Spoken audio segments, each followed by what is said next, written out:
semangat di awal akan di akhir yang semangat juga ya.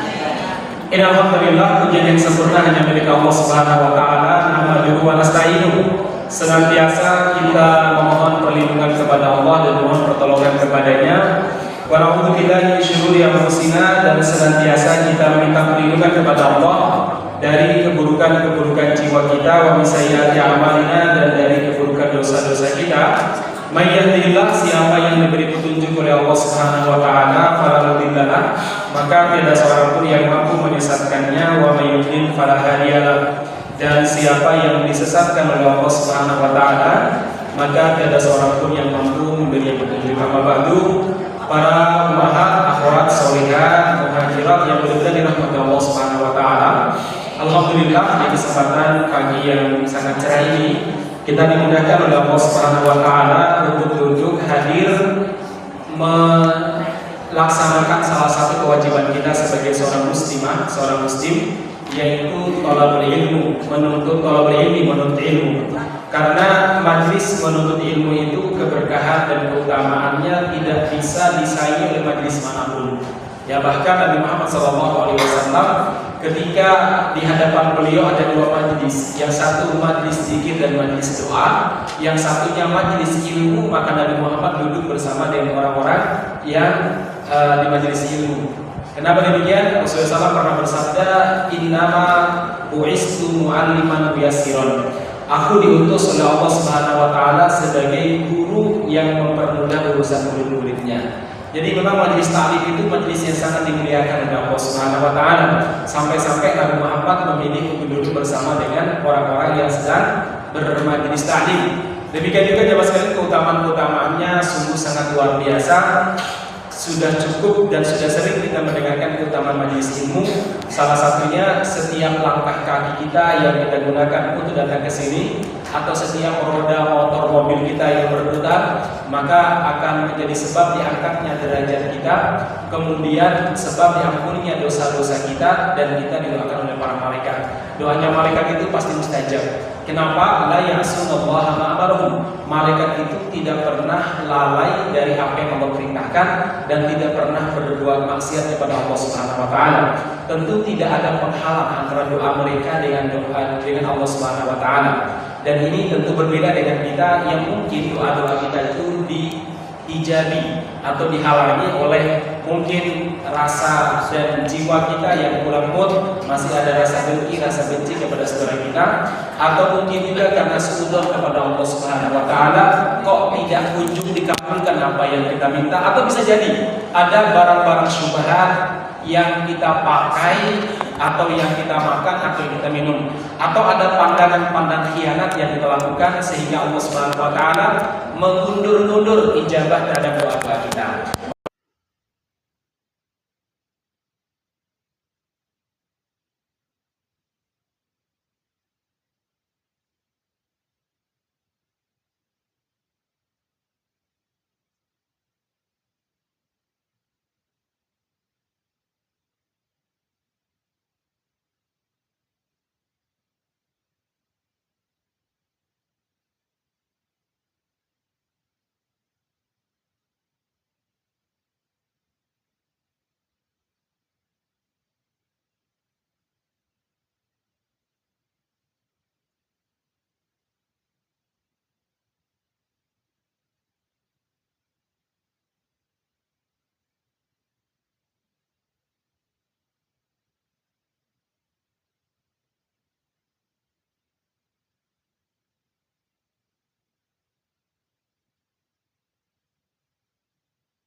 Kita baca, kita belajar, mudah-mudahan kita bisa memahami kehidupan Nabi Muhammad sehingga kita bisa melaksanakannya. Karena begini jemaah sekalian, Al-Quran Al-Karim yang kita baca itu terasa garing kalau kita tidak melihat prakteknya pada zaman Nabi. Sebab Al-Quran kan nilai, sementara tutorialnya adalah kehidupan Nabi Muhammad SAW. Kalau dalam Al-Quran ada perintah untuk berbuat baik kepada kamu, kepada keluarga, kemudian kita diperintah untuk berbuat baik kepada kedua orang tua, bersikap tegas kepada pelanggaran syariat, maka wujud prakteknya itu sehingga Ibunda Aisyah radhiyallahu anha pernah mengatakan, karena khuluqul Quran, akhlak Nabi itu dari A sampai Z, dari bangun tidur sampai tidur lagi, semuanya tafsir terhadap Al-Quran. Jadi kalau kita itu butuh tutorial untuk masak apa gitu ya, maka tutorial untuk memahami Al-Quran adalah sirah Nabi. Ibu-ibu misalkan kalau ingin memasak masak tempe mendoan misalkan ya, gimana sih supaya enak, Anda akan buka tutorialnya, apa yang dipersiapkan, kalau kurang beli lagi ke pasar sampai bolak-balik ke pasar ya. Di antara sekian tutorial itu mana yang paling nyaman misalkan ya, baru kemudian Anda mencoba untuk mempraktekannya. Anda ingin membuat sayur bayam santan misalkan ya.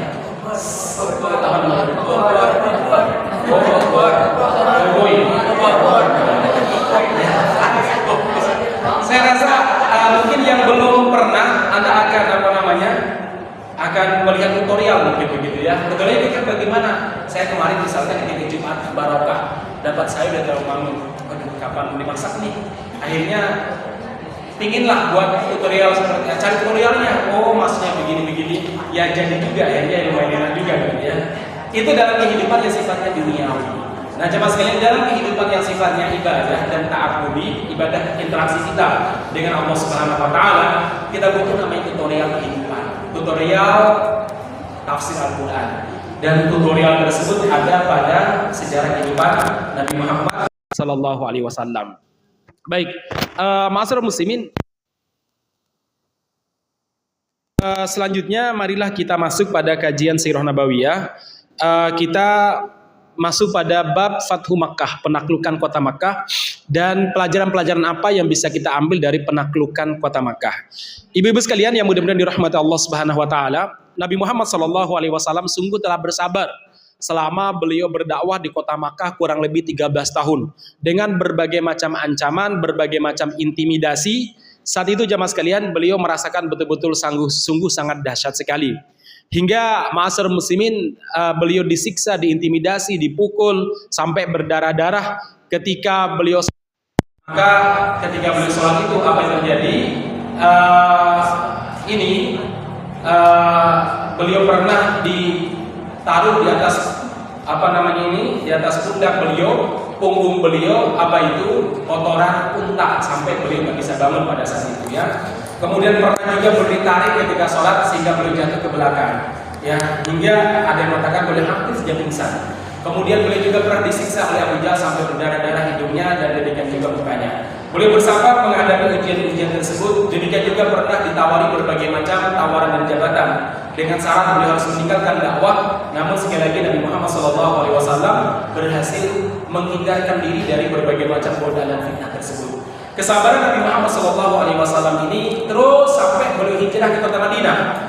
Ketika beliau hijrah di kota Madinah, orang-orang kafir Quraisy yang ada di kota Makkah tidak henti-hentinya melancarkan serangan kepada Rasulullah SAW. Ada perang yang kita sebut perang Badar, sudah kita pelajari. Mereka juga memerangi Nabi Muhammad SAW pada perang Uhud. Perang Badar dimenangkan oleh Nabi. Perang Uhud, 70 sahabat Nabi Muhammad SAW gugur sebagai syuhada, termasuk paman beliau yang sangat beliau cintai, yaitu Hamzah bin Abdul Muthalib, gugur sebagai syuhada. Kemudian gak cukup sampai di situ, orang-orang Quraisy juga pernah menghalang-halangi beliau ketika beliau ingin pergi haji. Sampai kita kenal ada namanya peristiwa Hudaybiyah, sudah kita pelajari juga ya. Jangan sampai kelihatan bengong gitu ya, padahal sudah kita pelajari gitu ya.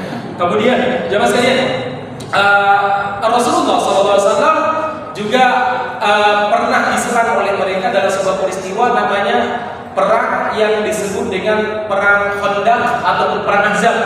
Kurang lebih sekitar 14.000 kabilah mengepung kota Madinah sebagaimana sekarang mungkin Gaza dikepung oleh sekian negara yang membantu Israel, dikepung dan Nabi Muhammad bertahan dengan kondisi yang betul-betul sangat berat karena pada saat itu satu musim dingin, yang kedua kelaparan yang luar biasa sampai disebutkan para sahabat pada perang Ahzab terutama ketika gali parit itu tidak ada yang mereka makan dari pagi sampai sore kecuali satu butir kurma yang mereka kuluk ya apa namanya yang dimut ya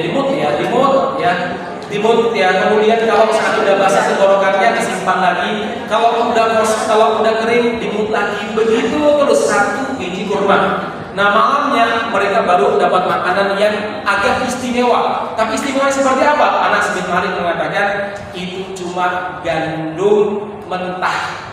Gandum mentah, bukan dimakan sepuasnya, tidak. Gandum mentah itu kata Anas bin Malik dari stok yang sudah lama, jadi baunya rodo-rodo apa ya. Kemudian bukan ngambil segenggam itu, enggak, bukan sepakai piring, tidak. Kata Anas bin Malik, kami disuruh untuk meminyaki tangan kami setelah dicuci bersih. Kami minyaki dengan minyak samin, ya, dan minyak itu sama stok lama juga. Jadi baunya bau unik kata orang Jawa kejadian. Anda bayangkan, terus dimasukkan ke dalam karung gandum, ya, dibolak-balikan, tidak boleh digenggam, dikeluarkan. Jadi yang dimakan yang menempel di tangan kata Nabi Malik.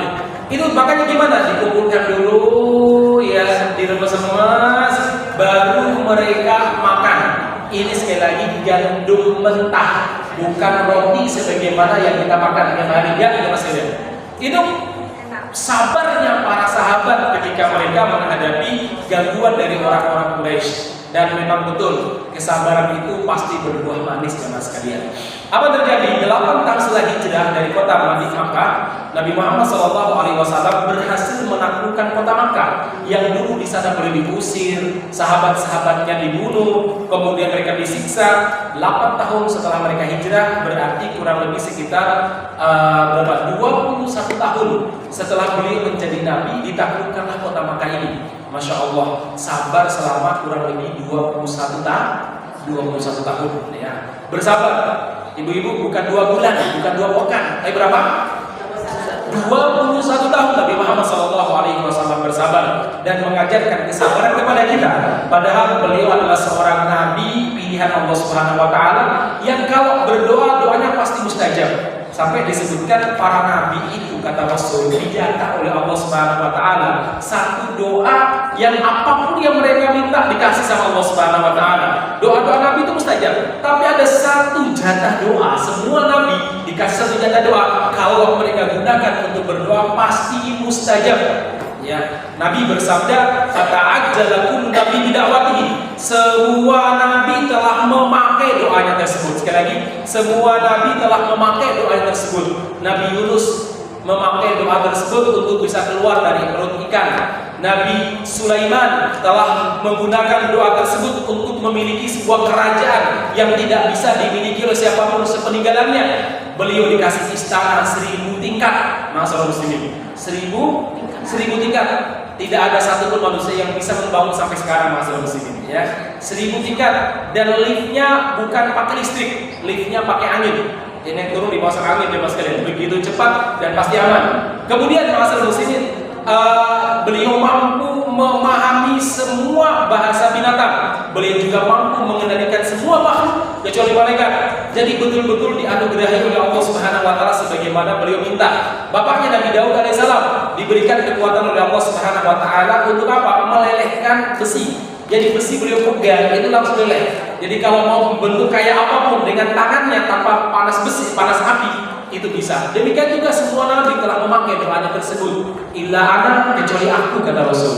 Beliau tidak menggunakannya, padahal beliau sangat butuh untuk memenangkan Islam di negeri Makkah. Beliau tidak menggunakannya, padahal beliau butuh untuk menyelamatkan para sahabat di saat mereka disiksa. Beliau tidak menggunakannya, padahal beliau pernah diisolasi kurang lebih sekitar 2 tahun atau 3 tahun di sebuah lembah, sehingga para sahabat kesusahan makan, terpaksa mereka minum air kencingnya dan makan daun-daun kering, sehingga kotoran mereka seperti kotoran sapi atau kotoran kambing. Jemaah sekalian, tidak beliau gunakan. Kenapa beliau tidak menggunakannya? Padahal beliau bisa saja menggunakannya. Ikhtabatu li ummati, saya simpan doa ini untuk umatku yaumul qiyamah, bagi mereka di hari kiamat nanti. Semua umat Nabi Muhammad termasuk kita insyaallah. Apa itu? syafa'atan yaumil qiyamah. Dengan doa ini mereka akan mendapatkan syafaat pembelaan dariku kelak di hari kiamat nanti. Wa hiya na'ilatun liman mata min ummati la yusyriku billahi syai'a.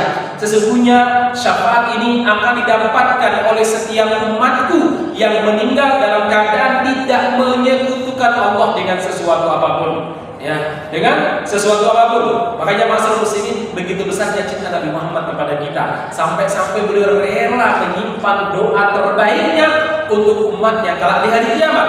Padahal beliau menghadapi berbagai macam ujian yang sangat dahsyat di kehidupan dunia ini. Saya nggak bisa membayangkan kalau seandainya manusia biasa seperti kita diuji sebagaimana ujian Nabi Muhammad SAW, mungkin kita sudah kapok berislam. Kalau tidak, minimal kita stres, depresi, atau mungkin akan menyingkir dari kehidupan manusia, pergi ke jauh di tahun sana. Susah juga deh, nggak ada makanan, nggak ada roti juga ya, nggak ada. Mungkin pergi ke jauh ya mas kalian. Tapi begitulah Nabi Muhammad mengajarkan kesabaran kepada kita semuanya. Beliau tidak sekedar memerintahkan para sahabatnya untuk bersabar, tapi beliau juga mengajarkan bagaimana bersabar. Bersabar dalam menghadapi ujian dari musuh-musuh yang sangat begitu luar biasa. Bersabar dari cemoohan mereka, dari bulian mereka. Bersabar dalam membangun rumah tangga. Bersabar dalam menghadapi cerewet dan rewel bawelnya para istrinya. Bersabar juga dalam menghadapi kemanjaan para sahabatnya. Bersabar juga dalam menghadapi apa? Dalam menghadapi tuduhan-tuduhan yang dialamatkan kepada beliau dan keluarga beliau. Beliau pernah dituduh tidak adil oleh siapa? Oleh umatnya sendiri. Beliau juga pernah dituduh nepotisme, yaitu memberikan harta rampasan perang kepada orang yang paling banyak. Siapa itu? Orang-orang Quraisy yang merupakan keluarga beliau. Nanti setelah perang, setelah Fatu Makkah kita akan jelaskan. Beliau juga pernah dituduh bahwa istri beliau, yaitu siapa? Aisyah radhiyallahu anha, istri yang paling beliau cintai, yang paling beliau sayangi, dan paling banyak membantu beliau, itu selingkuh dan lain sebagainya. Beliau bersabar ya mas kalian. Nah, jadi Nabi Muhammad ini adalah potret kehidupan kita. Ya, beliau adalah teladan yang sangat sempurna dalam semua sisi kehidupannya. Baik, ya mas kalian, singkat cerita, setelah beliau itu keluar dari kota Makkah selama kurang lebih 8 tahun dengan berbagai macam ujian tadi, maka Allah Subhanahu wa taala memberikan apa? Memberikan janji bahwa merealisasikan janji bahwa Nabi Muhammad SAW akan memasuki kota Makkah. Makanya masalah muslimin yang benar-benar dirahmati Subhanahu wa taala, ibu-ibu kalau masih ingat pada peristiwa Hudaybiyah yang telah kita kaji beberapa bulan yang lalu, pada peristiwa Hudaybiyah itu Nabi Muhammad SAW membuat kesepakatan dengan orang-orang Quraisy. Di antara isi kesepakatan adalah apa? Satu, pada tahun 6 Hijriah. Itu kan Hudaybiyah itu tahun 6 Hijriah. 6 Hijriah menaklukkan kota Makkah tahun 8 Hijriah. Berarti 2 tahun setelah perjanjian Hudaybiyah, 2 tahun setelah perjanjian Hudaybiyah. Dalam masa muslimin yang benar-benar dirahmati Allah Subhanahu wa taala, di antara isi kesepakatan pada peristiwa perjanjian Hudaybiyah tersebut adalah satu, Nabi Muhammad tahun itu, tahun 6 Hijriah, tidak boleh masuk kota Makkah, baru boleh kembali tahun depan, 7 Hijriah. Baik, yang kedua, gencatan senjata selama 10 tahun antara Madinah dan Makkah, antara Nabi Muhammad dan orang-orang musyrik Makkah selama 10 tahun. 3, bahwa siapapun dari kabilah-kabilah yang ada di sekitar Hijaz, yaitu sekitar Makkah dan Madinah, diperbolehkan untuk bergabung kepada salah satu dari dua kelompok, mau gabung dengan Madinah atau mau gabung dengan Makkah.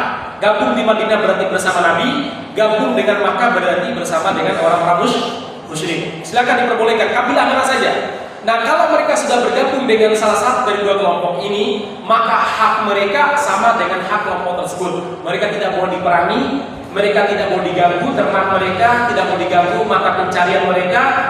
Ya, nah sama konsekuensinya, mengganggu salah satu daripada sekutu berarti mengganggu semuanya. Jadi kalau seandainya Nabi Muhammad punya sekutunya ini diganggu oleh orang-orang Quraisy, berarti orang Quraisy sama dengan membatalkan perjanjian dengan Nabi Muhammad SAW. Bisa dipahami sampai sini? Bisa dipahami Ibu? Bisa ya? Nggak terlalu cepat ya? Oh cepat, tapi masih bisa dipahami ya? Oh masih bisa, baik.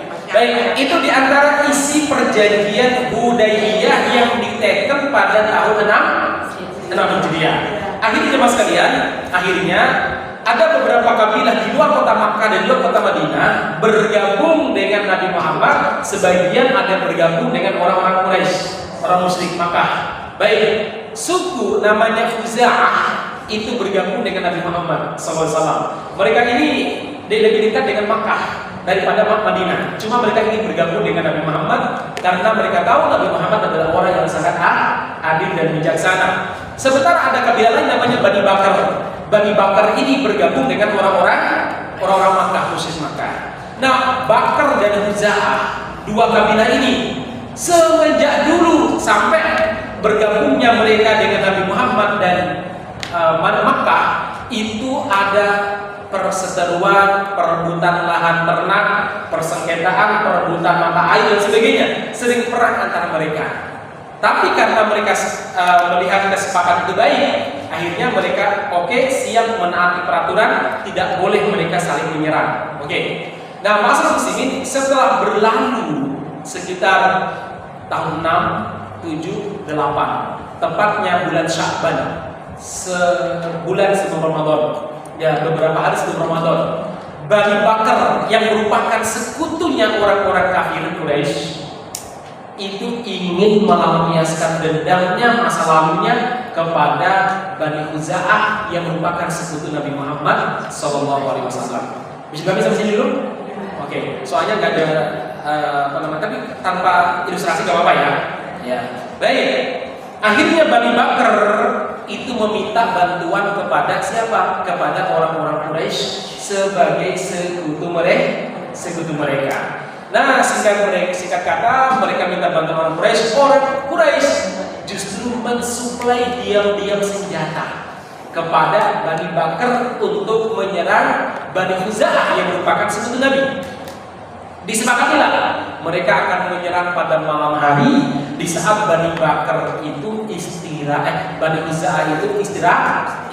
Yang kedua, keuntungan perang pada malam hari, mereka orang-orang Quraisy akan mengirim para prajuritnya bergabung dengan orang-orang Bani Bakar menyerang Khuza'ah. Kalau malam kan nggak kelihatan, ya, nggak kelihatan, nggak ketahuan kalau mereka melanggar, kan begitu ceritanya. Baik, saat itu, jamaah sekalian, saat itu Bani Khuza'ah sedang berada di sebuah mata air. Jadi mereka biasalah orang-orang pada zaman dulu kan kadang nomaden ya, pindah dari satu tempat ke tempat lain untuk mengikuti pada rumput mana yang paling layak untuk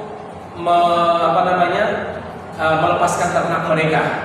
Sehinggalah mereka di sebuah mata air yang sangat bagus dekat kota Makkah. Jemaah sekalian, kemudian nama mata airnya adalah Al-Watir, mata air Al-Watir namanya. Itu dekat kota Makkah. Kemudian mereka bermalam di situ dan mereka diserang tiba-tiba oleh Bani Bakar. Demikian juga jemaah sekalian dibantu oleh orang-orang Quraisy. Pada malam itu puluhan Bani Bakar, mungkin ada puluhan ya, belasan lah, mungkin 11-12 dari para prajuritnya itu meninggal di tempat. Akhirnya apa? Mereka terpaksa mundur ke arah Makkah. Karena harapan mereka kalau udah masuk kota wilayah Makkah itu disebut dengan tanah haram. Apa artinya tanah haram? Tanah yang dimuliakan, hurmat mulia, bukan haram ya. Tanah yang dimuliakan. Kalau tanah haram baik Makkah maupun Madinah, kalau udah masuk batasannya, sejak zaman dulu sebelum Nabi Muhammad SAW lahir sudah disepakati tidak boleh menumpahkan darah di sana, tidak boleh mencuri dan tidak boleh berbuat nista di tanah haram. Kalau ada yang berani, maka semua kabilah berhak untuk menyerang atau menghukumnya, karena itu negeri tempat yang dimuliakan, tempat yang dimuliakan. Sehingga cerita akhirnya Bani Khuza'ah masuk ke tanah haram. Harapan mereka orang-orang Bani Bakar tidak menyerang mereka. Akhirnya ada di antara prajurit Bani Bakar itu mengingatkan pemimpin mereka yang bernama Naufal, iya, kita udah sampai di batas tanah haram. Apakah kita berani melanggar kesucian tanah haram? Walaupun dulu orang-orang musyrik, mereka tetap memuliakan tanah haram. Apa kita menyerang mereka juga? Apa jawaban Naufal? Malah dia mengatakan, La ilaha lakumul yaum. Hari ini gak ada Tuhan bagi kalian. Allah tidak mengawasi. Tuhan kita tidak mengawasi. Sampai kita membalaskan dendam kita kepada Bani Khuza'ah. Kalau kalian saja berani mencuri di tanah haram, kenapa nggak berani membalaskan dendam kalian kepada Bani Khuza'ah? Malah ngomong begitu. Sehingga cerita akhirnya Bani Khuza'ah mundur terus sampailah mereka di Mekah, di dekat Ka'bah, berlindung di rumah salah satu suku di sana, dan mereka akhirnya dilindungi. Kemudian Bani Bakar tidak berani menyerang di dekat Ka'bah. Sehingga kita dapat sekalian, ini singkat artinya apa?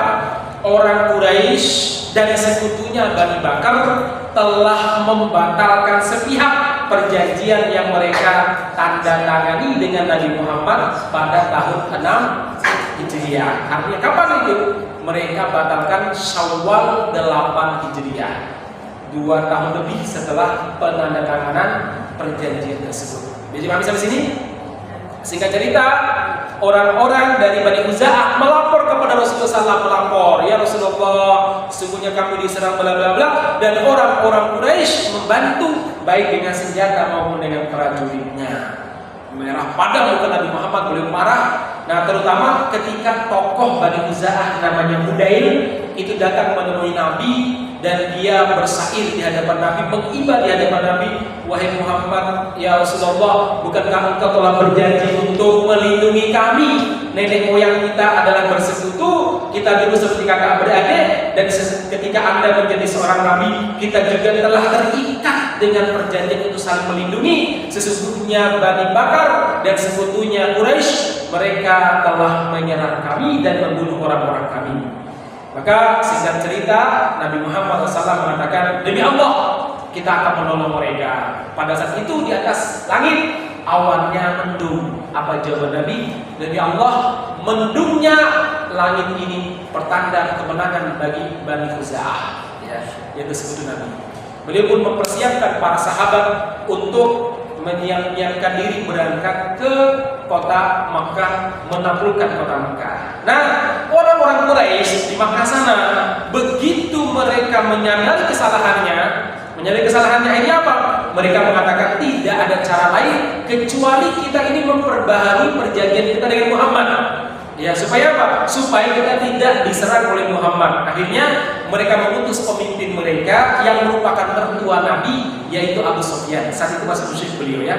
Mertua Nabi ini, ya, yaitu bapak dari ibunda kita namanya Ramlah Ummu Habibah.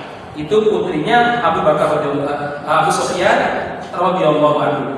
Sekali lagi saat itu beliau belum belum masuk Islam, ya. Berangkatlah Abu Sufyan. Di tengah jalan ketemu dengan Budail yang barusan pulang dari Madinah, yang tadi memelas kepada Nabi untuk menolong mereka. Kata Budail, ditanyalah sama Abu Sufyan, Budail, iya, dari mana kamu? Ya, saya dari lembah ini, dari pantai ini. Iya. Apa kamu menemui Muhammad? Lah, enggak. Kemudian dia pergi berlalu. Akhirnya Abu Sufyan curiga. Abu Sufyan orangnya pintar. Kok dia berlalu ngomongnya nggak jelas? Jangan-jangan dia ini sudah datang menemui Muhammad lebih dulu daripada aku. Kalau seandainya dia benar-benar menemui Muhammad, sungguh celaka aku dan orang-orang Quraisy. Maka untuk memastikan, dia mengajak rombongannya, yuk kita lihat tempat berhentinya untanya Budail. Karena biasanya unta itu nelek di tempat berhentinya. Agak lihat kotorannya. Biasanya orang-orang yang pulang dari Madinah atau orang Madinah punya kebiasaan memberikan makan untanya dengan kurma Madinah. Biasanya kurma Madinah ini bijinya lebih besar dan itu tidak bisa dicerna, biasanya keluar ketika unta tersebut membuang kotoran. Ayo kita cari. Ya, biasanya mereka akan memberi makan unta mereka dengan kurma Madinah. Akhirnya mereka mencari dan menemukan tempat di mana Budail dan teman-temannya menambatkan unta mereka. Dicarilah kotorannya, dikorek-korek kotorannya, ternyata ketemu ada biji-biji kurma. Dilihat jenisnya, oh ternyata ini kurma Madinah. Ternyata penting juga mengenai tradisi masyarakat, ya. Itu intel itu memang sampai seperti itu cara berpikirnya. Betul, cara berpikir seperti itu. Saya itu bisa tahu kok ibu-ibu yang kira-kira ngaji di sini, maksudnya majelis taklim selevel DSKS tahu dengan ibu-ibu yang ngaji di Salafi kayak apa, ibu-ibu yang ngaji tahu ya dari apa, dari jilbabnya biasanya. Ini kira ibu yang di sini nih. Ya. Nah, ketahuan ada semacam auranya beda ciri khasnya kan ya. Baik, cara duduk di motor misalnya. Biasanya cara duduk di motor ini majelis taklim mana itu tahu ya. Duduknya ya itu ada karakternya ya Mas Said. Ada karakternya. Baik. Masalah muslimin yang dirahmati Allah Subhanahu wa taala, sebagaimana kita itu tahu ini kira-kira santriwan atau santriwati pondok mana, maksudnya jenis mana ini santri. Dari apa? Cara berjalannya, warna pakaiannya, kudungnya seperti apa. Oh, ini gen Ruki CS ini ya. Oh, ini gen gen Imam Bukhari CS. Oh, ini gen Ruki kan macam-macam ya gennya. Ada Darussyahada, ada Iskarima, itu kan gen Ruki ya. Nah, ini kalau ini gennya Bukhari CS misalkan ya. Itu ketahuan dari apa? Jilbab santriwatinya atau celana santriwatinya. Yes. Itu kan karakter dia Mas kalian ya. Nah, dilihat sungguh demi Allah budaya telah Nabi Muhammad.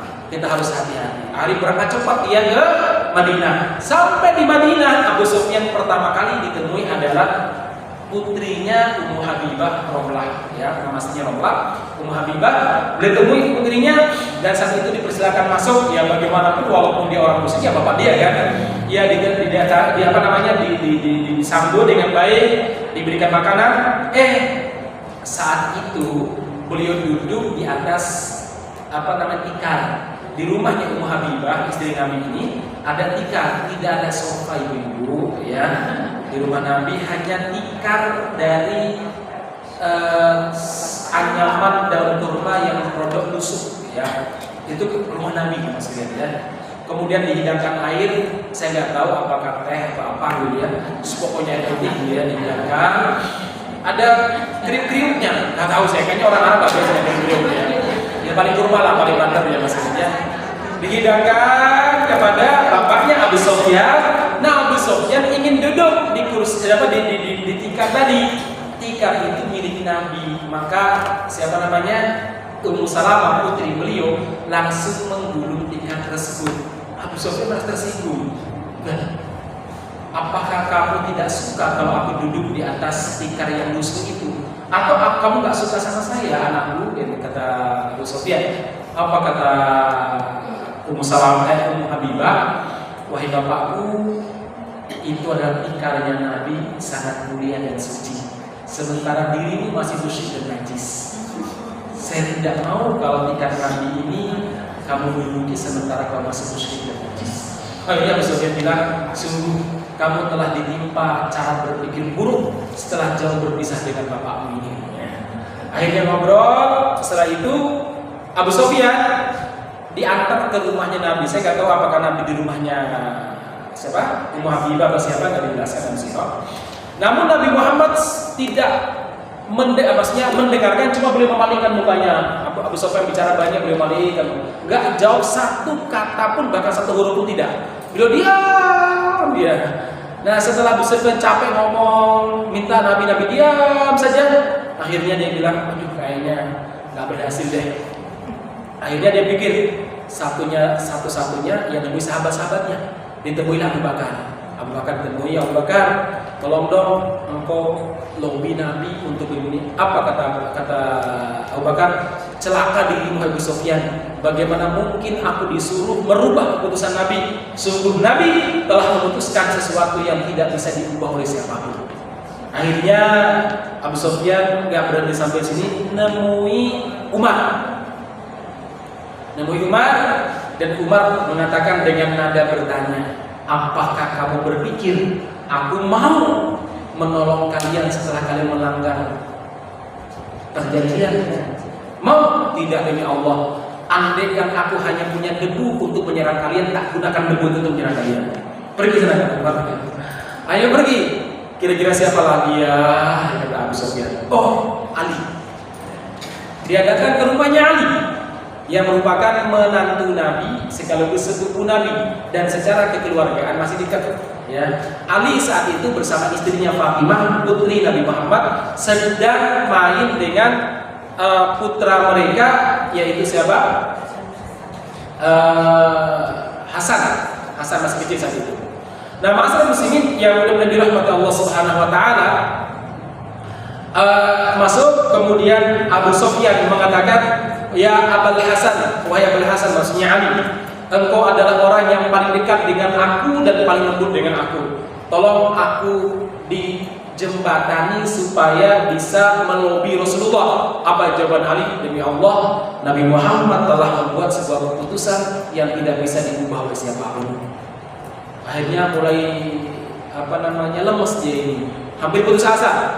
Kemudian dia melihat Hasan yang masih kecil, mungkin usia 2 tahun atau 2,5 tahun.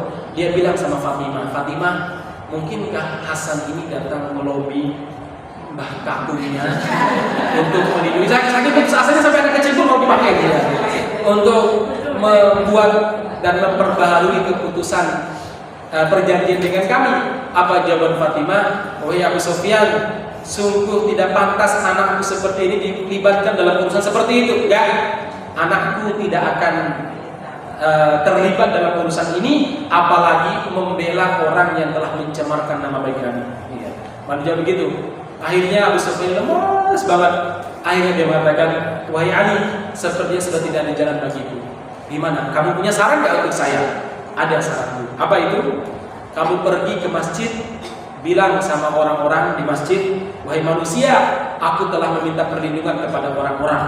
Orang itu gak jelas, kok ngomong gitu aja kan ya? Ya. Kemudian Abu Sufyan bilang, "Apakah itu bermanfaat bagi aku nanti ketika Muhammad menyerang Makkah?" Apa jawaban Ali? "Saya nggak yakin bermanfaat apa tidak, tapi saya nggak punya jalan lain kecuali itu." Ya. Akhirnya dia ke masjid, kemudian dia teriak di Masjid Nabawi, dia teriak, "Ayuhan nas, wahai manusia." Orang-orang pada lihat Abu Sufyan, mereka kenal Abu Sufyan ya, orang terkenal. "Ada apa ya Abu Sufyan?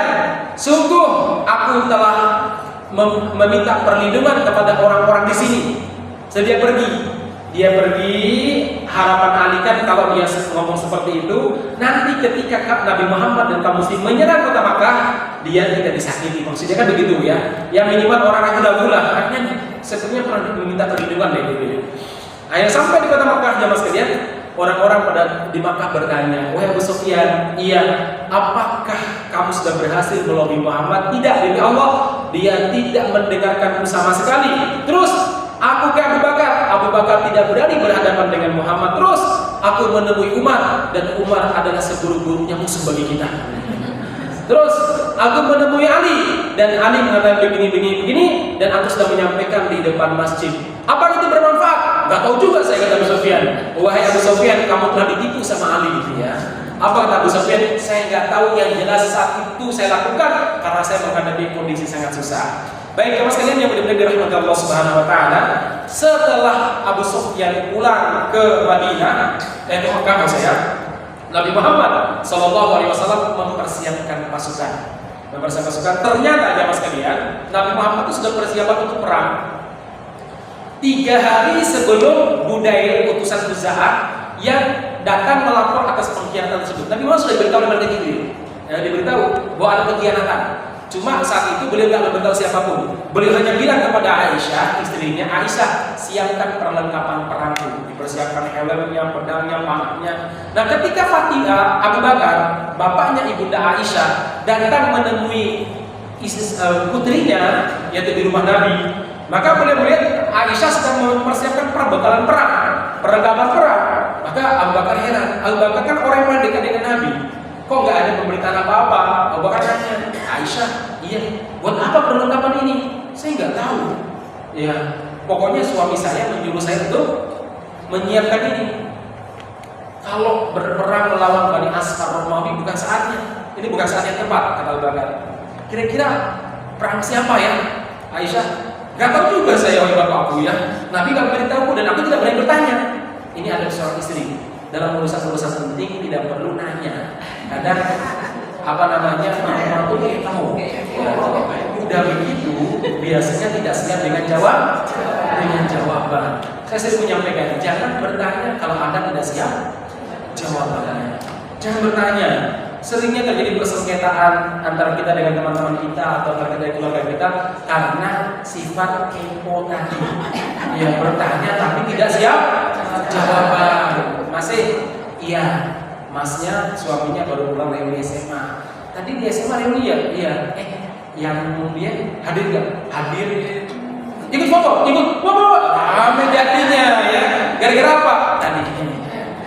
Nah, Ibunda Aisyah nggak bertanya karena memang urusan jihad dan urusan yang sifatnya kenegaraan itu sifatnya rahasia, jangan sampai dikendalikan oleh istri, ya. Nah, pasal muslimin yang benar-benar Allah Subhanahu Wa Taala, singkat cerita, baru 3 hari kemudian baru datang baru datang berita dari Makkah bahwa Khuza'ah diserang oleh Bani Bakar. Oh, orang semua tahu, oh berarti Nabi sedang mempersiapkan perang penaklukan kota Makkah. Tapi Nabi Muhammad ini merahasiakannya. Kenapa? Kalau beliau siap-siap, khawatir di tengah jalan ada jebakan-jebakan yang itu akan makan korban bagi beliau atau para sahabatnya. Makanya apa? Nabi Muhammad berupaya melakukan berbagai macam tipu muslihat karena perang tipu muslihat. Salah satunya apa? Nabi tidak memberitahukan kepada siapapun mau menyerang yang mana. Yang penting boleh sampaikan kepada para sahabat, siapkan pasukan, ya. Para sahabat udah siap-siap, udah izin sama istrinya, udah beri wasiat kepada istrinya, "Dek, kalau aku nanti meninggal, jangan nikah lagi ya," misalnya. Oh enggak ya. Bla bla bla. Sudah memberi nasihat masalah muslimin yang benar-benar dirahmati Allah Subhanahu Wa Taala. Pada saat itu kemudian para sahabat bertanya-tanya mau menyerang mana Rasulullah SAW, tapi mereka nggak berani juga bertanya, menanyakan kepada Rasul. Mereka hanya menduga-duga, kayak Makkah deh. Ternyata Nabi Muhammad mengirim satu pasukan khusus ke wilayah yang beda jaraknya ke Makkah. Misalkan gini, ini Madinah nih, ya, kenang-kenangan dari Samaroni bukunya ya. Kemudian ini Madinah, ini Makkah, ini Syam, Palestina. Kan Makkah itu Madinah kan berada antara dua ini. Nabi itu mengutus pasukan ke arah sini, ke arah Syam. Ya, ke arah Syam. Sehingga orang-orang menduga sepertinya kita akan menyerang Romawi atau suku-suku yang tinggal di perbatasan di Syam. Gak ada yang menduga bahwa Nabi akan mengarahkan pasukan ke sini. Yang diperintahkan di sini cuma pasukan khusus, jumlahnya nggak sampai 50-an, mungkin 20 atau 30 orang. Dan mereka berkuda semuanya, kemudian mereka ke arah sana, dan ternyata di saat orang-orang menduga bahwa Nabi Muhammad ke sana, Nabi Muhammad kemudian berangkat ke arah Makkah. Jadi intelijen Makkah itu kecele, tidak tahu. Ternyata ke Makkah mereka ngirim surat juga nggak sempat. Namun saat itu ada salah seorang sahabat namanya Hatib bin Abi Balta'ah yang sudah menduga, dia berduga dulu pasti. Dia menduga bahwa Nabi Muhammad akan menyerang kota Makkah. Maka dia mengirim surat kepada keluarganya di kota Makkah, keluarga besar di kota Makkah, supaya mereka ini segera menghindar dari kota Makkah, jangan tinggal di kota Makkah karena ada serangan dari Nabi Muhammad SAW. Beliau itu gak ada niatan berkhianat sama Nabi, cuma ingin menyelamatkan keluarganya. Dan itu akhirnya diberitahu oleh Jibril kepada Rasulullah. Kemudian Rasul memanggil Ali, Zubair, dan 2 orang sahabat, Al-Miqdad bin Aswad, saya lupa salah satunya siapa lagi. Kemudian Rasul mengatakan, Ali, kamu pimpin pasukan. Sungguh Hatib bin Abi Balta'ah telah mengirim surat memberitahu orang-orang Mekah akan kepergian kita. Dia dititipkan kepada seorang budak perempuan yang sekarang sampai di daerah ini. Disebutkan salah satu daerah. Kalian jangan berhenti sampai kalian tiba di daerah tersebut dan cari budak perempuan yang ciri-cirinya ini.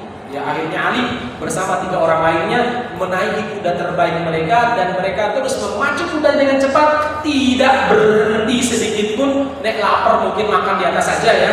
Ya, terus berlari sampai mereka di tempat tersebut tepat waktu. Budak tersebut hampir saja meninggalkan daerah tersebut, melanjutkan perjalanan ke kota Makkah. Ditahan oleh Ali. Apa kata Ali? Kamu dari Madinah, kamu pasti membawa suatu surat. Apa kata budak ini? Nabi kita pun, saya tidak membawa surat siapapun. Geledah, digeledahlah tasnya, digeledahlah segala bawaan dia, untanya. Ternyata enggak ada surat tersebut. Oh, digeledah semuanya mas. Akhirnya Ali bingung, ini di mana? Lantas Ali bersumpah demi Allah, Rasul gak pernah berdusta karena beliau dari kabar langit dan gak mungkin boleh berbohong kepada kami. Kata Ali bin Abi Thalib, pasti kamu bawa suratnya, kamu serahkan kepada kami atau kami telanjang kamu. Awalnya perempuan ini santai aja, begitu melihat Ali serius ingin melanjang dia, udah, saya akan kasih ya. Ternyata di gulungan rambutnya, ya dia keluarkan ya. Ternyata di gulungan rambutnya. Ternyata perempuan itu paling pintar menyimpan rahasia. Iya kan? Ya, di gulungan rambutnya jemaah sekalian, dia berikan kepada Ali. Masya Allah, pintarnya Ali dengan ancaman. Ya, alhamdulillahnya orang-orang pada zaman dulu, terutama perempuan walaupun muda, masih punya harga diri. Ya, kalau perempuan zaman sekarang mungkin ya mau begini ya. Ini malah takut ya. Akhirnya apa? Dia keluarkan barang-barang tersebut. Baik jemaah sekalian, setelah itu sampai ke Madinah, diserahkan kepada Nabi. Rasul memanggil Hatib bin Abi Balta'ah. Hatib ini orang yang ikut perang Badar, ikut perang Uhud. Jadi beliau ini sahabat dekat Nabi sebenarnya. Hatib, apa-apa ini ya Hatib? Kamu memberitahu orang kafir akan kedatangan kami. Apa kata Hatib bin Balta'ah? Ya Rasulullah, saya melakukan bukan karena cinta kepada orang kafir, bukan juga karena benci kepada ya Rasulullah. Tetapi ya Rasulullah, demi Allah, saya punya keluarga yang ada di kota Makkah. Kemudian saya ingin keselamatan mereka ya Rasulullah. Saya tidak niat membocorkan rahasia Anda. Akhirnya Umar bin Khattab mengatakan, ya Rasulullah, biarkan aku penggal kepala orang yang mana-mana ini, kata Umar. Ini orang munafik. Apa kata Rasulullah? La ya Umar, jangan ya Umar. Dia adalah alumni perang Badar. Jadi ternyata Nabi itu sangat menghargai jasa. Dia alumni perang Badar. Sementara Allah berfirman dalam hadis qudsi kepada alumni perang Badar, berbuatlah sesuka kalian karena telah kuampuni dosa-dosamu. Karena ahli Badar itu pasti masuk surga. Jangan ya Umar ya. Baik, singkat cerita, jamaah sekalian yang dimuliakan oleh Allah Subhanahu wa taala, dipersiapkan pasukan dan Nabi tepat kurang lebih pertengahan atau di 10 awal bulan Ramadan berangkat menuju kota Makkah ya. Jadi Ramadan berangkat menuju kota Makkah, siang hari panasnya luar biasa. Anda tahu sendiri lapar dan hausnya, apalagi bulan Ramadan panasnya Arab. Ada peristiwa yang luar biasa jamaah sekalian, di tengah perjalanan para sahabat sudah gak kuat puasa. Jangankan ngangkat kaki, ngangkat alis aja gak kuat. Suatu lemas jamaah sekalian. Anda tahu sendiri kan bagaimana lemasnya itu. Ngangkat alis sih gak kuat, maunya merem aja jamaah sekalian ya. Apalagi ngangkat pedang jamaah sekalian. Melihat hal itu Nabi Muhammad bersabda kepada para sahabat, ayuhan nas, wahai manusia, ya Rasulullah, aftiru, buka, makan, minum. Jangan ikut saya, karena Allah memberi kekuatan 2 kali lipat kepadaku, dan Allah memberi makan dengan cara yang tidak sebagaimana manusia pada umumnya. Ada Nabi kalau berzikir itu bisa kenyang jamaah sekalian ya. Kalau kita kan semakin lama zikir semakin lama. Nah jamaah sekalian yang dimuliakan oleh Allah Subhanahu wa taala, akhirnya para sahabat ogah, moh Nabi aja gak buka puasa kok, padahal Nabi sendiri yang perintah buka puasa. Moh ogah. Akhirnya Nabi melihat mereka kasihan, Nabi bersabda di siang hari, jamaah sekalian, ayuhan nas, adakah di antara kalian yang membawa air minum? Ada yang Rasulullah, sini. Diambilkan air minum, kemudian Nabi membuka air minum tersebut dan mengatakan, ya sini semuanya.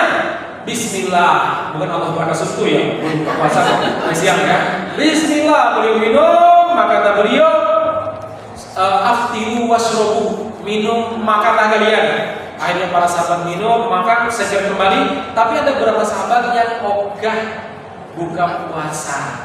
Dilaporkan sama Nabi. Apa jawaban Nabi? Dia telah bermaksiat kepadaku. Suruh dia berbuka puasa. Kalau nggak satu dia ya. Kenapa? Karena ini perintah pemimpin. Dia perintah pemimpin dalam kondisi luar biasa. Kenapa demikian? Kalian mau perang. Kalau puasa nggak kuat angkat senjata. Padahal pedang orang-orang dulu beratnya bisa 5 kilo. Ya. Anda bayangkan ibu aja ngangkat centong atau apa sih namanya? Buat goreng itu apa namanya? Ya, itu udah capek Bu ya. Udah beratnya nggak sampai 1 kilo. Itu aku masih capek ngomong, mungkin sama suami lapor gitu. Ini Anda bayangkan 5 kilo. Itu belum lagi baju besi yang mereka pakai panasnya luar biasa. Helm besi juga panas luar biasa. Belum lagi tameng yang mereka bawa. Berapa beratnya jemaah sekalian ya. Akhirnya mereka buka puasa. Singkat cerita, the next session. sesi berikut ini 10 lewat ya. Ya mungkin ada yang mau nanya dulu, silakan ya. Silakan kalau yang mau nanya dulu silakan. Baik, kalau tidak ada sekarang masuk pada apa hikmah yang bisa kita ambil. Berarti bulan berikutnya masih berakhir ya, karena belum sampai ya. Apa hikmah yang bisa kita ambil ya mas sekalian? Satu, Nabi Muhammad SAW adalah orang yang sangat menepati janji. Kenapa demikian? Janji untuk menolong pasukan Khuza'ah, maka beliau tidak pernah ingkar terhadap janji ini. Apapun resikonya, walaupun mengorbankan nyawa, beliau pasti menolong Khuza'ah yang telah bergabung dengan beliau. Ini penting ya, karena salah satu ciri khas orang beriman itu adalah orangnya wafa'ul ahad, orangnya memenuhi janji. Dan Rasulullah menyebut orang yang suka berkhianat atau tidak memenuhi janji sebagai ciri khas orang munafik. Janji ini penting, apalagi zaman sekarang mudah sekali orang berjanji. Ya kadang berjanji itu salah satu cara dia keluar dari dari kesusahan ya. Gimana? Atau karena pakewo. Jadi sekali lagi, kalau Anda tidak siap, maka jangan suka mengubah janji. Hatta kepada anak-anak kita. Kalau saya kepada anak-anak, kalau memang nggak siap, saya nggak bilang enggak. Saya nggak bisa, Abi nggak bisa. Bi, boleh nggak pinjam HP? Enggak. Daripada ya nanti mereka akan tunggu nanti ya. Karena saya biasakan supaya mereka ini komitmen dengan janji. Misalnya kalau saya bilang, saya beri HP ya, tapi nanti setelah 10 menit belajar, ya tak tunggu. Kalau udah 10 menit, ayo, tapi nggak langsung ambil biasanya. Ya wes, tinggal 2 menit, ya. Tinggal 1 menit, udah hitung sampai 5 ya. Ya bu ini kasih. Jadi ajarkan mereka untuk memenuhi janji. Ya, karena ciri khas orang beriman adalah mereka ya yufuna bin nadar. Mereka senantiasa memenuhi nadar ataupun janji mereka, terutama janji kepada Allah dan Rasulnya. Jangan sampai kita mengkhianati saat kita mengucapkan iyyaka na'budu wa iyyaka nasta'in, kita beribadah hanya kepada Allah dan memohon kepada Allah. Jangan khianati, ada kedukun ya. Jangan berkhianati, ada yang kemudian minta bantuan kepada jin dan lain sebagainya. Baik, satu. Yang kedua, Nabi Muhammad SAW mengajak kepada kita, kalau sudah memutuskan sesuatu, jangan berubah. Apalagi kalau itu terkait tentang kemaslahatan umum, ya, terkait tentang wibawa sebuah negara. Beda kalau itu keputusan untuk personal. Kalau keputusan untuk personal masih bisa dilobi. Tapi kalau keputusan sifatnya kenegaraan, keputusan terkait kemaslahatan umum, Nabi tidak pernah namanya berubah. Apapun resikonya, masih ingat nggak pada perang Uhud? Perang Uhud kan keputusannya, Nabi kan ingin perang di dalam kota, tapi yang muda-muda ingin perangnya di luar kota. Jadi dia kota ingin Nabi, tapi karena kalah suara yang muda-muda, Nabi Muhammad pun memutuskan udah kalau kita keluar menghadap orang-orang Quraisy di luar. Ternyata beberapa sahabat senior bilang sepertinya Nabi itu ingin kita gerilya kota deh. Yuk kita lobi beliau, kalau beliau memang sukanya gerilya kota, ya kita manut saja. Beliau datang ke rumah Nabi sedang pakai pedang, sedang pakai baju perang. Rasulullah, kalau Anda inginkan gerilya kota, ayo kita siap. Jangan dengarkan anak-anak muda yang gak berpengalaman ya Rasulullah. Apa jawaban Nabi? Tidak halal bagi seorang Nabi meletakkan pedang yang telah dia pakai dan melepaskan baju perang yang telah dia pakai. Riwayat lain, tidak halal bagi seorang Nabi untuk menjilat kembali ludahnya. Hanya apa mas kalian? Berangkat walaupun resikonya pada akhirnya 60 sahabatnya dan 70 sahabatnya gugur sebagai syuhada. Tapi sekali lagi kadang pengorbanan untuk memenuhi janji itu lebih mulia daripada Anda berkhianat. Walaupun berkorban 60 orang mas kalian. Bukan itu saja. Nabi Muhammad terluka, 2 besi menancap di pipi beliau. Ya, kemudian gigi beliau sampai hampir tanggal. Kemudian banyak sahabat yang termasuk orang yang beliau cintai, Hamzah meninggal. Tapi sekali lagi itulah kalau boleh bahasa kita, itu namanya pengorbanan ataupun harga yang harus kita bayar untuk memenuhi janji. Begitu. Ini janji saya. Bahkan Nabi Ismail itu dikenal sebagai orang yang sangat memenuhi janji. Belum pernah berjanji dengan seorang untuk ketemu di sebuah pohon. Beliau tidur sampai 3 hari 3 malam di pohon tersebut Untuk apa? Untuk berjumpa dengan orang tersebut. Orang tersebut lupa, hari ketiga baru datang. Dan Nabi Ismail tetap nunggu di situ. Janji, kecuali janji tersebut maksiat. Ya. Kalau itu wajib dibatalkan. Janji apa? Janji kedukun. Janji apa? Janji apa lah? Pokoknya jangan dipenuhi. Ya. Baik. Jemaah sekalian yang berada di Allah Subhanahu wa taala, yang terakhir pelajaran yang bisa kita ambil adalah apa? Bagaimana kecerdasan Rasulullah dalam urusan perang, melakukan semacam tipu daya. Tipu daya dalam peperangan itu boleh, ya, dan bukan sebuah bentuk kebohongan yang diharapkan. Beliau menipu musuh seakan-akan beliau tidak menyerang kota Makkah. Arahnya kemana? Arahnya ke negeri Syam. Supaya apa? Supaya tidak terdeteksi.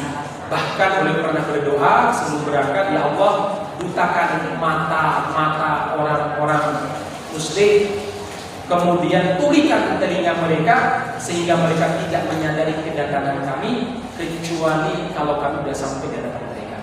Dan ternyata doa ini dijawab sama Allah. Orang muslim tidak tahu kalau Nabi Muhammad akan datang hari itu. Mereka sudah menduga Nabi Muhammad akan menyerang, tapi kapannya itu mereka tidak tahu. Baik, teman sekalian yang dimuliakan oleh Allah Subhanahu wa taala, ini beberapa pelajaran yang bisa kita ambil dari kehidupan Nabi Muhammad SAW, manusia yang luar biasa, ya, kesabaran yang sangat tinggi. Termasuk masalah muslimin, ada sebuah hadis yang saya tutup tentang pentingnya bersabar, yang pada akhirnya nanti Allah Subhanahu wa taala memberikan kebaikan luar biasa kepada Muhammad.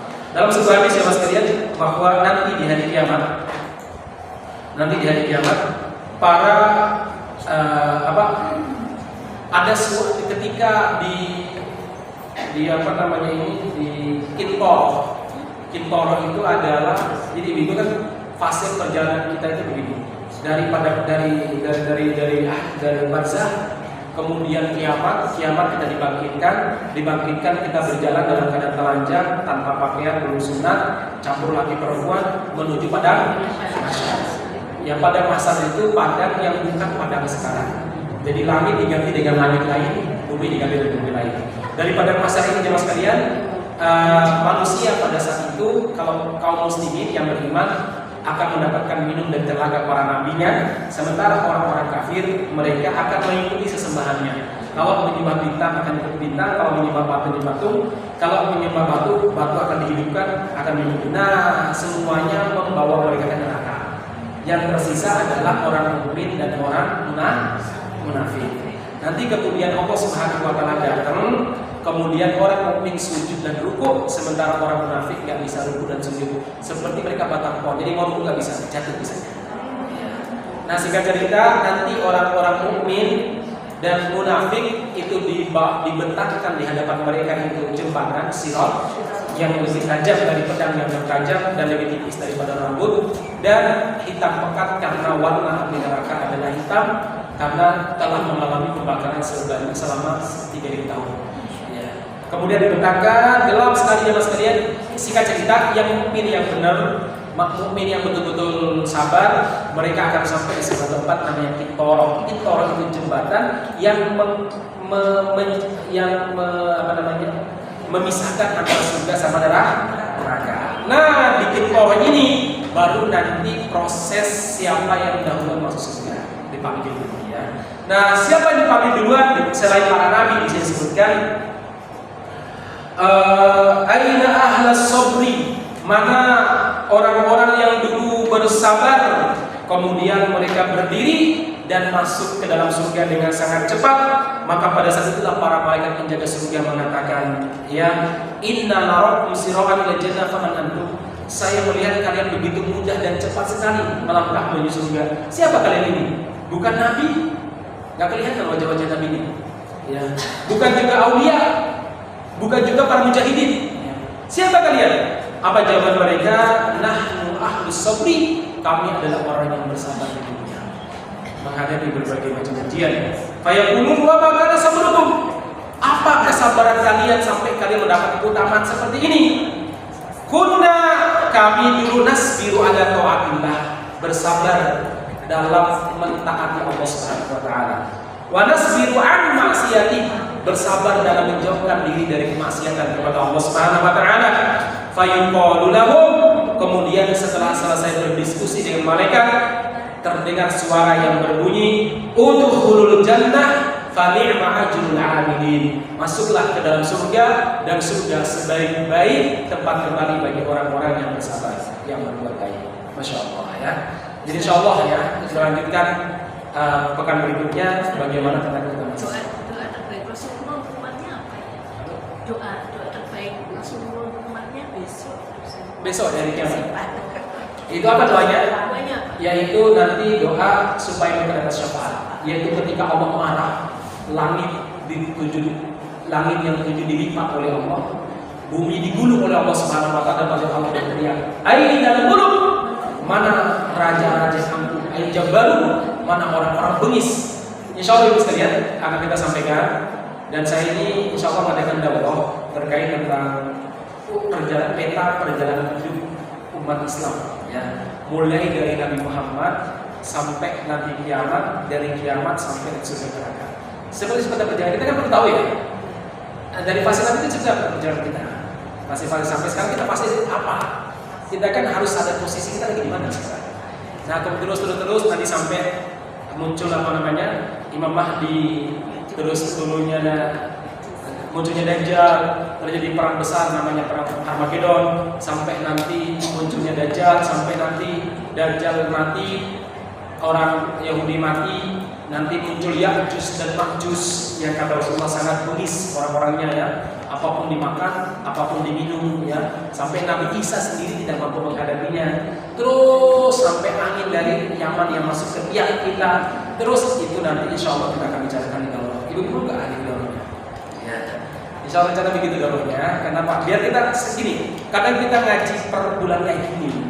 Itu yang kemarin itu lupa, udah begitu, nggak datang lagi. Kalau nggak datang, ustadznya yang izin, akhirnya nggak nyambung. Makanya daurah itu untuk mengikat.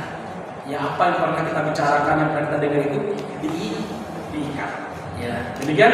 Subhanallah wa bihamdihi asyhadu an la ilaha illa anta astaghfiruka wa atubu ilaik. Assalamualaikum warahmatullahi wabarakatuh.